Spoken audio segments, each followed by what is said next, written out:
Sircilla medical కళాశాలలో lab technician నియామకాల్లో అవకతవకలు జరిగాయని అభ్యర్థులు ఆరోపించారు.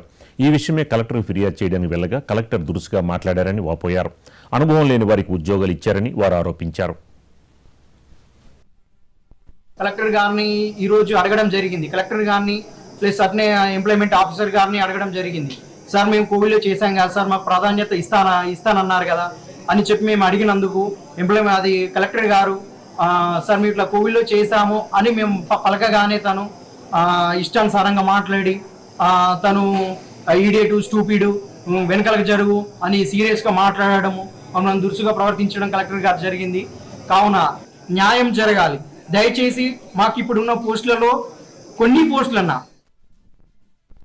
ఏరియా హాస్పిటల్లో థియేటర్ అసిస్టెంట్ గా పనిచేసిన 3-4 years చేసిన.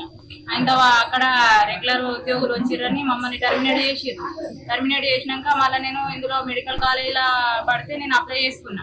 ఇంటర్వ్యూలో నా పేరు ఉంది, లిస్ట్ లో పేరు ఉంది, కానీ నాకు కాల్ రాలేదు, మెసేజ్ రాలేదు. వేరే వాళ్ళు నాకు తెలుసుకొని చెప్పి సార్ వాళ్ళు ఇంటర్వ్యూ చేసిర్రు, అన్ని చేసిర్రు, నాకు ఎక్స్పీరియన్స్ ఉంది. నన్ను సెలెక్ట్ చేయకుండా నర్సింగ్ వాళ్ళను సెలెక్ట్ చేసి ప్రజావాణిలో వచ్చి ఫిర్యాదు చేస్తే సార్ ఏమో ఇష్టం వచ్చినట్టు మాట్లాడుతున్నారు. అన్ని సర్టిఫికేట్లు అర్హతలు అన్ని ఉండి కూడా నన్ను రిజెక్ట్ చేయడం జరిగింది.